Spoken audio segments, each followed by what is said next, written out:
Bonjour, c'est Maître Landry Pongounia du barreau près la cour d'appel de Kinshasa à Gombe, membre de l'Union internationale des avocats et coordonnateur régional du Centre d'études et de promotion de l'OADA.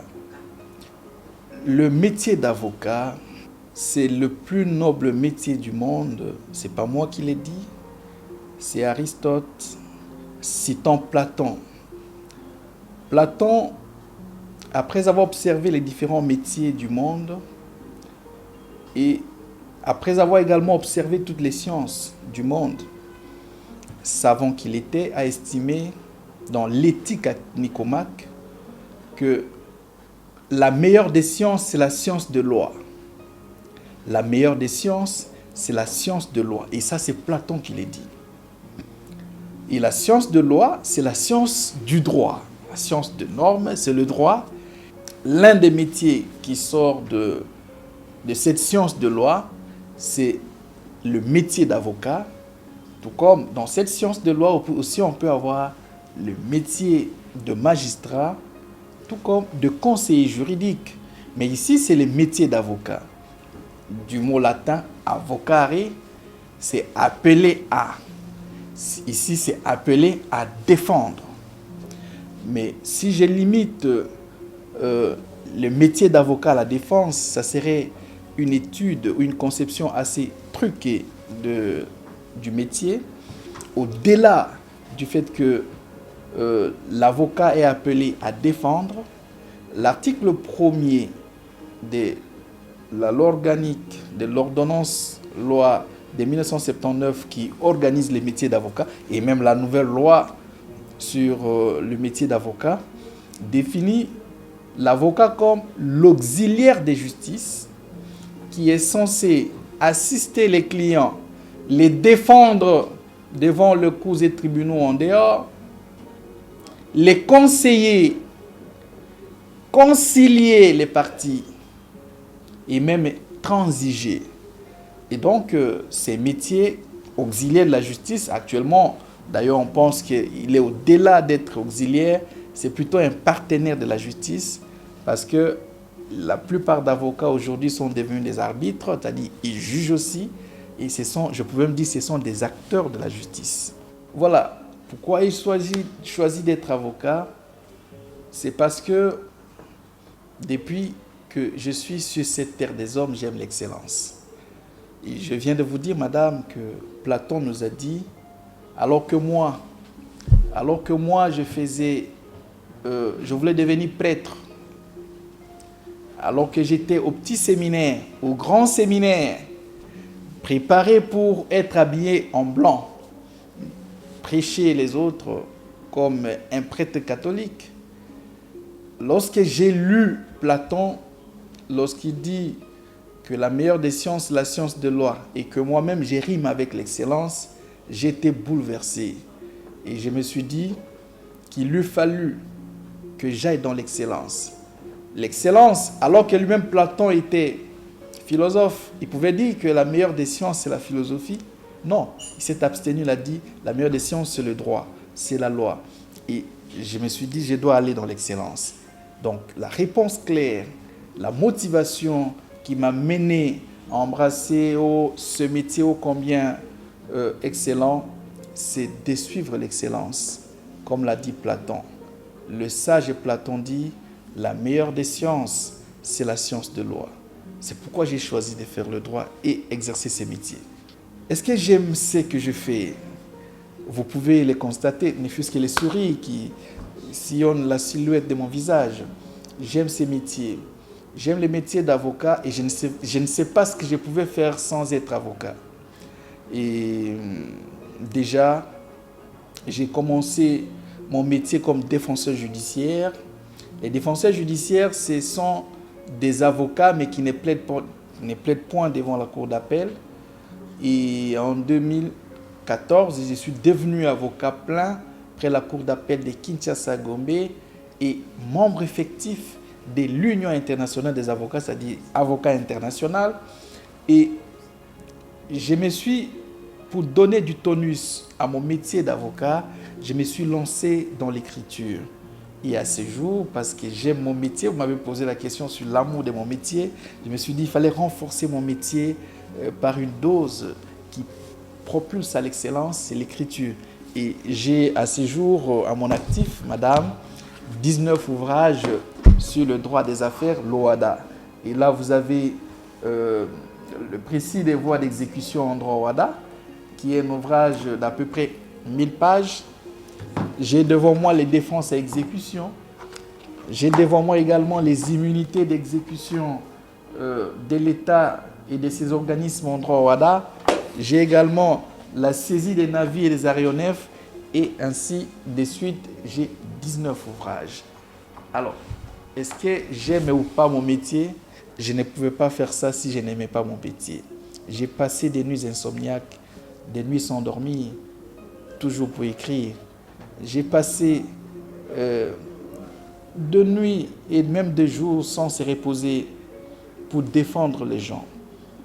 J'ai défendu des grands procès, comme le procès Franck Diongo au temps de Kabila. J'ai défendu M. Moïse Monidela, l'un des procès, pour ne citer que quelques procès pénaux. J'ai défendu, pour ne citer que les politiciens qui sont connus, j'ai également défendu les criminels. Pourquoi ai-je défendu les criminels? Parce que dès lors que je me rendais à l'évidence que celui qui a tué a la même image que moi, il a les mêmes yeux que moi, et parfois une pensée plus aiguisée que moi, c'est-à-dire créée à l'image de Dieu autant que moi, je me dis, et je me suis dit, aucune personne de cette terre ne peut être réduite à sa part de scélératesse. Aucune personne ne peut être réduite à sa part, à son activité criminelle. C'est-à-dire, s'il lui est arrivé de commettre le crime, d'ailleurs j'ai toujours dit, Monsieur le Président, que mon client a commis un crime, mais il n'est pas criminel. Donc il ne peut être réduit à sa part de faute. Au-delà de la faute commise, c'est un être humain, créé à l'image de Dieu et pouvant poser les actes autant que nous. Ah voilà, pourquoi dois-je défendre les criminels? Autrement dit, vous voulez, comme tout le monde, nous accuser d'avocats du diable? Oui, madame. Je ne pense pas qu'il y ait un seul avocat qui ne soit pas avocat du diable. Non. Et moi, je suis avocat du diable. Ouais, et pourtant, je suis chrétien. Mais l'avocat ne peut être que l'avocat du diable. Parce que le bon Dieu n'a pas besoin d'avocat. Parce qu'il est le bon Dieu. C'est-à-dire, il ne commet point de péché. C'est le diable qui erre, qui commet des erreurs. Et donc, j'ai choisi la part du criminel parce que j'aime défendre pas seulement l'innocent, mais aussi les coupables. Parce que le coupable au moins sait qu'aujourd'hui, j'ai commis une erreur et s'il peut lui être possible de se perfectionner, il peut le faire demain. Et donc, pour autant qu'il n'est qu'un être humain, qu'on ne peut jamais réduire totalement au diable, je serai l'avocat du diable. Donc, l'avocat ne peut être que l'avocat du diable. Oui, des difficultés dans ce métier d'avocat. Ici au Congo comme ailleurs, oui, il y en a. La première difficulté, c'est une difficulté d'ordre professionnel. C'est celle de se perfectionner. On n'a pas assez d'ouvrages chez nous, on n'a pas assez de bibliothèques parce qu'un avocat, c'est un esclave de la lecture. Et n'ayant pas assez de bibliothèques, cela a été d'abord un obstacle ou une difficulté, mais qui est surmontable. À ce jour, vous avez vu, j'ai toute une bibliothèque ici comme ailleurs, dans mon cabinet. J'ai toute une bibliothèque, donc cet obstacle est en train d'être surmonté. La deuxième difficulté, c'est la vision du monde qu'on a de l'avocat. L'on estime que l'avocat, c'est d'abord un menteur. Mais je vais vous donner un exemple d'un procès que j'ai défendu, l'un des premiers procès. J'ai défendu un monsieur que j'ai rencontré en prison, poursuivi par le magistrat, par le ministère public, arrêté à la police, puis déféré devant l'officier du ministère public, envoyé en prison. Son épouse vient me consulter. Mais ce monsieur-là a été poursuivi pour cannibalisme, pour anthropophagie. C'est-à-dire qu'il consomme la chair humaine. C'est-à-dire qu'il s'en va dans des morgues et on lui donne les intestins et tout ce qui est à l'intérieur des êtres humains qui décèdent et qu'on enlève, il lui achète ça pour manger chez lui. Et il est ainsi arrêté. Le crime est si horrible que j'ai vu même la silhouette de votre visage changer, madame. Mais j'étais censé défendre, parce que je vous ai dit au départ que je défends le crime, je défends le criminel et non les crimes. Alors, j'ai dit au juge, parce que dans la vision sociétale, l'avocat c'est un menteur. J'ai dit au monsieur, voilà que tu viens de me dire la vérité, tu viens de passer aux aveux, tu as accepté que tu manges la chair humaine, donc tu commets l'infraction d'anthropophagie. Je te demande de dire ça au juge et je vais te défendre. J'ai regardé son hésitation. Il m'a dit, mais maître, mais si je l'ai dit, on va me laisser ici en prison. Je dis, il faut lui dire. Avocat a poussé à son client de dire la vérité. Et il a dit ça au juge. Monsieur le Président, bien sûr, je consomme la chair humaine. Je consomme les faits tels que vous avez lu dans l'acte d'accusation sont vrais. Et à moi maintenant de prendre la défense. Il m'a regardé, maître, comme pour me dire, maître, à travers son regard, tu m'as foutu dans la merde. Je viens de dire la vérité. On veut maintenant me condamner. Alors, mais j'ai dit au juge, Monsieur le Président, si vous et moi, qui avons tous nos sens dans la normalité, n'arrivons pas, j'ai vu comment vous avez été éberlué de constater que cet être humain consomme la chair humaine, cela veut dire que c'est quelque chose d'anormal. Parce que moi, je ne peux pas le faire, vous aussi.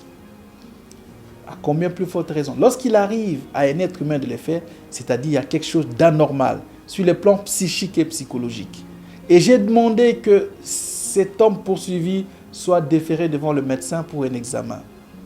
Et lorsqu'il est devant le médecin, on retrouve qu'il avait un problème psychique. Et les messieurs, parce qu'il y a ce qu'on appelle les causes de non-imputabilité en droit pénal, les messieurs a été libéré et il est en toute liberté. Et pourtant, là, l'avocat a défendu sans mentir. Donc voilà un peu l'image d'un avocat que l'on accuse injustement d'être menteur. Il y a aussi d'autres difficultés dans la pratique relationnelle avec les juges. Parfois, il y a comme une espèce de combat latent entre l'avocat et les juges ou le magistrat. Alors que il est censé avoir une relation, les deux sont censés avoir une relation strictement professionnelle.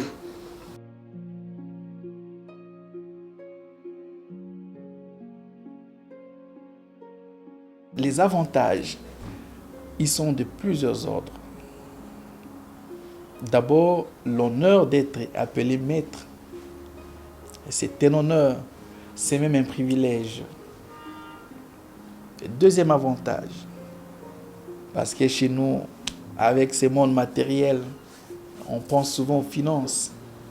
Je dois vous avouer que l'avocat, autant qu'au temps passé, c'était un être noble. Vous savez, avant, c'était des prêtres qui étaient des avocats. Avant, pendant la journée, le matin, lorsqu'il dit la messe, il est en robe blanche, et le soir, il était en robe, ou la journée, il était en robe noire pour défendre. Donc, c'était une classe noble. Et cette noblesse est censée être maintenue jusqu'à ce jour. C'est pourquoi l'avocat ne manque pas l'argent aussi. Donc, si vous voulez que je le dise clairement, il a du pognon. Les désavantages de notre métier en RDC. Parlons de la RDC. J'ai lu un livre de Claude Butin. C'est un ancien magistrat français qui a écrit « Ne faites jamais confiance à la justice de votre pays ». Et je donne raison aussi à aux citoyens de notre pays aussi qui ne font plus aussi confiance à notre métier d'avocat, mais on doit faire avec. Il y a beaucoup de désavantages d'être avocat parce que l'avocat n'a pas le droit de s'exposer, d'aller dans une terrasse, aller boire de l'alcool dans des places publiques. Si cela, aller boire de l'alcool, c'est lancer dans les orgies, dans des festivités, c'est un avantage, c'est qu'alors le fait de ne pas aller pour nous, c'est aussi un désavantage. L'avocat n'a pas le droit d'y aller. L'avocat également n'a pas le droit de manger en public. Pourtant, tout le monde peut le faire. L'avocat, c'est un peu comme le chef de l'État. C'est un peu comme un prêtre qui doit avoir autour de lui un sacrilège.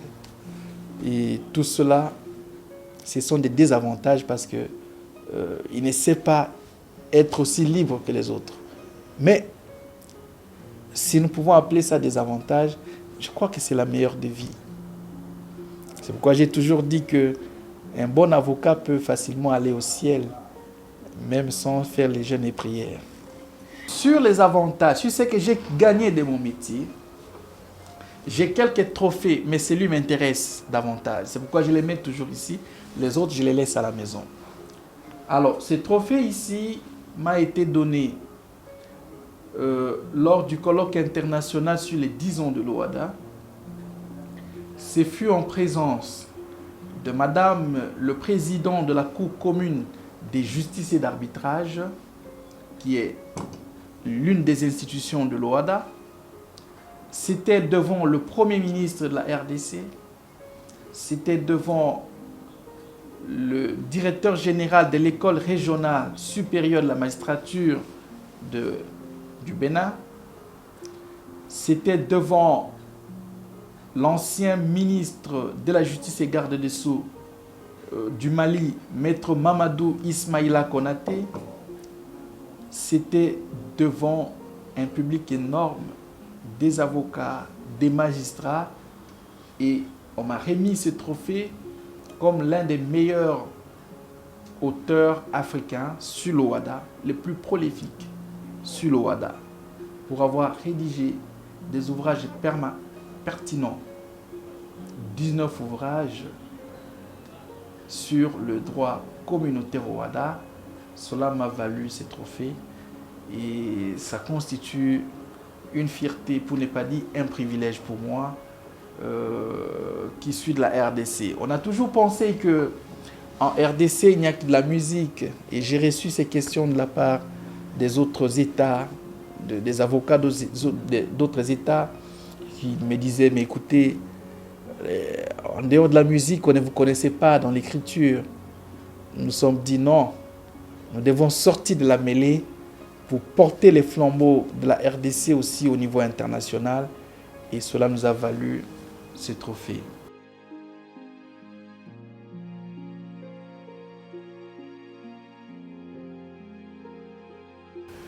Ah voilà, notre toge a plus de noir que de blanc. Oui. Cette toge que voilà qui a été perfectionné, qui a été changé, avait 33 boutons. C'est une symbolique. Les 33 boutons symbolisent les 33 ans de l'existence de Jésus sur la terre. Et pour répondre facilement à votre question, nous aurons uniquement à parler de la toge parce que j'ai tout un ouvrage sur les symboles. L'ouvrage est là d'ailleurs, les symboles de la toge d'avocat. C'est une robe institutionnelle. Je voudrais simplement vous dire que, comme d'aucuns le pensent, ça symbolise le monde. Il y a plus de méchanceté et peu de lumière. La Bible elle-même ne dit-elle pas que le monde est ténébreux? Si vous voulez que je vous cite les versets bibliques, je les ferai.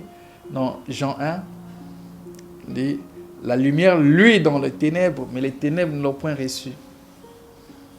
Bon, mais heureusement là, quand même, les blancs est accepté.